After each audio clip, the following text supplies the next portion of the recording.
Namaste teacher and my dear friends. Great morning. My name is Tanya And my name is Anushka. Today we are going to recite a poem.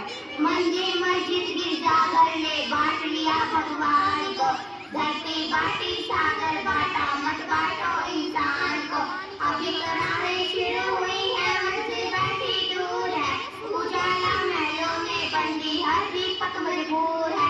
मिला न सूरज का संदेशा हर घाटी मैदान को, धरती बांटी सागर बांटा, मत बांटो इंसान को।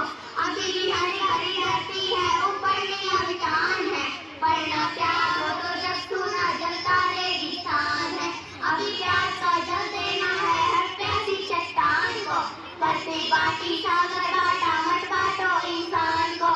साथ उठे तो सब पैरे हो सूरज के हर द्वार पर, हर उदास आंगन का हक है खिलती हुई बहार पर। रोज न पाएगा फिर कोई मौसम की मुस्कान को, धरती बांटी सागर बांटा, मत बांटो इंसान को। Thank you. Have a nice day.